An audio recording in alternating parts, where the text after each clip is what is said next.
Hi friends, Bande Matram, Jai Hind. Friends, yesterday we had discussed about summary of chapter 1 probability. दोस्तों कल जो है हमने 4 से 5 टॉपिक जैसे कि यहाँ पर समरी के जो है हमने कंप्लीट कर लिए थे और आगे के टॉपिक की चर्चा दोस्तों आज हम करेंगे। इफ द फोर्थ नंबर का टॉपिक जो था 1 2 3 4 फिफ्थ नंबर का टॉपिक ऑलरेडी हो चुका है, तो एक बार वापस इसको समझ के फिर आगे बढ़ते हैं। U as a finite, U मतलब sample space, universal is a finite sample space and B are two events in it. और सैंपल स्पेस की दो घटनाएं हैं A और B। If events A and B can never occur together, जब दो घटनाएं A और B कभी भी एक साथ ना बनती हों, that is if A intersection B is equal to five, जब भी A intersection B is equal to five हो, then the events A and B are called mutually exclusive events. तब उस कंडीशन में ए और बी जो होता है वह कौन सी इवेंट्स बनती है दोस्तों? म्यूचुअली एक्सक्लूसिव इवेंट्स बनती है। If the group of favourable outcomes of events of a random experiment is the sample space, then the events are called executive events. If the group of favourable outcomes, अब executive events क्या कहते हैं? तो executive events कहती है if the group of favourable outcomes of events of a random experiment is the sample space.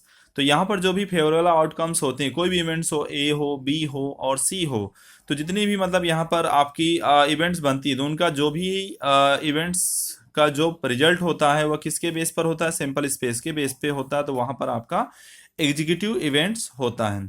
The elementary events are mutually exclusive and executive. तो elementary events जो होती है वह हमेशा म्यूचुअली एक्सक्लूसिव होती है और एग्जीक्यूटिव होती हैं। और याद रखना दोस्तों कि कभी भी म्यूचुअली एक्सक्लूसिव इवेंट्स एग्जीक्यूटिव नहीं हो सकती और एग्जीक्यूटिव इवेंट्स जो है म्यूचुअली एक्सक्लूसिव नहीं हो सकती। बट द एलिमेंट्री इवेंट्स जो है दोस्तों वह म्यूचुअली एक्सक्लूसिव और एग्जीक्यूटिव इवेंट्स दोनों हो सकती हैं। If there is no apparent reason to believe that out of one or more events of a random experiment any one event is more or less likely to occur than the other events, then the events are called equiprobable events। तो जैसे कोई भी मतलब क्या है, if there is no apparent reason to believe that, जैसे आपको ऐसा विश्वास ना हो कि कौन से इसमें से परिणाम बनने वाले हैं, तो जब कोई भी एक मतलब क्या रिजल्ट्स बन जाएगा तो कौन सा दूसरा रिजल्ट आने वाली उसकी संभावना हमें पता चल जाती है। The number of mutually exclusive, executive, and equiprobable outcomes in the sample space universal of a random experiment is n if m outcomes among them are favorable for event A, then probability of event A is m by n होगी। तो दोस्तों यहाँ पर केवल ये बताया हुआ है आपको कि मतलब यहाँ पर यदि कोई इवेंट आपकी बनने वाली है तो टोटल जो आउटकम्स, टोटल जो रिजल्ट्स होंगे वो आपका n होगा, उसमें से जो भी आउटकम्स होंगे वो क्या होगी? m होगी। तो प्रोबेबिलिटी यदि फाइंड करनी है event A, then probability of event A is equal to m by n, ऐसा इसको हमें डिनोट करना होता है। Again the range of values of p of a, the probability of any event A of a sample space universal is 0 to 1। तो probability दोस्तों जो होती है वह आपकी 0 to 1 के बिटवीन होती है। जैसे कि हमने लीनियर कोरिलेशन में हमने देखा था, वहां पर लीनियर कोरिलेशन में पूछा जाता है कोरिलेशन जो होता है वह कितने से कितने बीच का डेस्टिनेशन उसका होता है, तो -1 to +1 के बिटवीन होता है। तो उसी तरह से दोस्तों यहाँ पर जो इसकी जो रेंज होती है प्रोबेबिलिटी की वह 0 to 1 के बीच होती है। तो प्रोबेबिलिटी माइनस में कभी नहीं होती है, प्रोबेबिलिटी या तो 0 होगी या तो क्या होगी? मैक्सिमम 1 होगी, याद रखना है। डेट इज, इसको देखो कैसे डिनोट किया है मैथमेटिकल साइंस से, 0 less than equal p less than p1, pa less than equal 1, तो 0 से 1 के बिटवीन होती है। After that friends, A and B are any two events in a finite sample space U, यदि ए और बी कोई दो इवेंट्स होती है किसी फिनाइट सैंपल स्पेस की, तो if the probability of occurrence of event A does not change due to occurrence of event B, then A and B are independent event. तब दोनों इंडिपेंडेंट इवेंट कब बन सकती हैं? कि जैसे ए और बी दो कोई फिनाइट सैंपल की आपको इवेंट्स बताई गई हैं। If the probability of occurrence of event A does not change due to occurrence B, मतलब ए के चलते दूसरी घटना में कोई मतलब क्या है चेंजेस ना हो, यानी ए इवेंट के चलते बी में चेंजेस ना हो और बी के चलते ए में कोई चेंजेस देखने को ना मिले, तो वहां पर कौन सी इवेंट्स होती हैं? इंडिपेंडेंट इवेंट्स देखने को मिलती है, जिसे हम लोग निरपेक्ष घटना भी कहते हैं। Next one, suppose a random experiment is repeated n times. Suppose कीजिए कि रैंडम एक्सपेरिमेंट जो है एन टाइम रिपीट किया गया under identical condition. If an event A occurs in m trials out of n trials, then the relative frequency m by n होगी। तो आपको पता ही है कोई भी इवेंट बनानी है तो m by n से। Of event A gives the estimates the probability of event A P of A when the larger value of n is taken, that is when n tends to infinity, the limiting value of m by n is called the probability। तो इसको इस तरह से इसको probability कहा जाता है दोस्तों। आफ्टर दिस, जैसे कि यहाँ पर समरी जो है हमारी लगभग कंप्लीट हो जाती है। आफ्टर समरी दोस्तों हमें इसकी लिस्ट ऑफ फॉर्मूले है उसके बारे में दोस्तों हमें क्या करना है, डिस्कशन करना है। Okay friends, page number 55, list of फॉर्मूले। तो दोस्तों यहाँ पर जैसे कि आज जो है मैं आपको वीडियो के माध्यम से बता दे रहा हूँ, और नेक्स्ट डे जब भी हमारा ऑनलाइन क्लास होगा उसमें भी मैं आपको लिस्ट ऑफ फॉर्मूले अच्छी तरह से एक्सप्लेन करूंगा। कंप्लीमेंट्री इवेंट्स ऑफ ए, तो ए की कंप्लीमेंट्री इवेंट्स क्या होगी, ए डैश। उसी तरह से यदि ऐसा भी पूछा जा सकता है complementary events of B, B की क्या होगी, बी डैश होगी। सी की क्या हो जाएगी, C dash. So complementary events of A, तो A dash is equal to U minus A. तो ये किसकी कंप्लीमेंट्री इवेंट बोला है दोस्तों, ये ए की बोला हुआ है। यदि बी की बोलेगा तो बी डैश हो जाएगी। So therefore A dash is equal to U minus A होगा।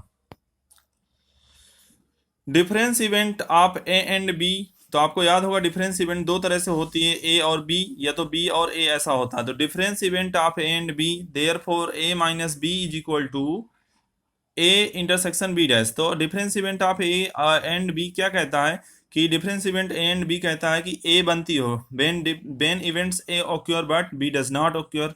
Difference event B and A तो क्या कहती है, B occur but A does not occur. So friends here the formula is running on difference events of a and b, a minus b is equal to a intersection b dash is equal to a minus a intersection b, only event a occurs। यहाँ पर कौन सी event बनेगी, only a events ही बनेगी। Difference event of b and a, तो अब यहाँ पर b minus a is equal to क्या हो जाएगा, a डैश इंटरसेक्शन b। तो दोस्तों यहाँ पर याद रखना कि डैश किस पे आएगा, जो इवेंट बनने वाली नहीं है उस पर डैश आएगा। Therefore a dash intersection b is equal to b minus a intersection b, only event b occurs। जब only कौन सी इवेंट बनती हो, आपकी b बनती हो। The probability of an event a of the sample space of a random experiment is p of a is equal to m by n होगा। तो यहाँ पर दोस्तों याद रखना है the probability of an event a of the sample space, तो यानी कोई भी प्रोबेबिलिटी बनने की जो संभावना होगी दोस्तों वही क्या होगी, p of a is equal to m by n आपकी होगी। Law of addition of probability, तो law of addition of probability क्या कहता है दोस्तों, for two events A and B, दो इवेंट्स आपको दिया हुआ है ए और बी दिया हुआ, तो उस कंडीशन में क्या होगा, दो इवेंट्स के लिए law of addition of probability कहता है P A union B is equal to P of A plus P of B minus P intersection B होगा। याद रखना दोस्तों, for two events P union B is equal to P of A plus P of B minus P intersection B.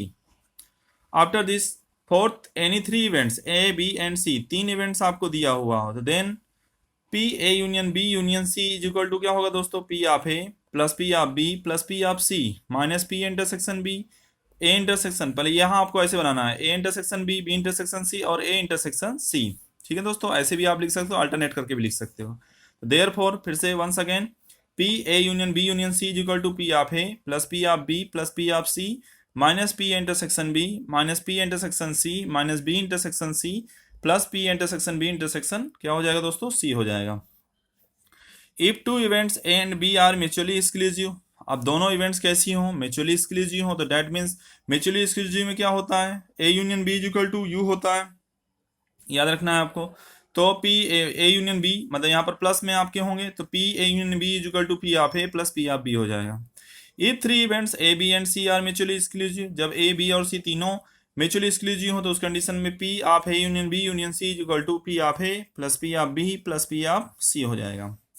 If two events A and B are mutually exclusive and exhaustive events होगा, तब उस condition में क्या हो जाएगा दोस्तों, mutually exclusive और exhaustive हो इज इक्वल टू 1 लगाना है, तो that means P union B is equal to P of A plus P of B is equal to 1।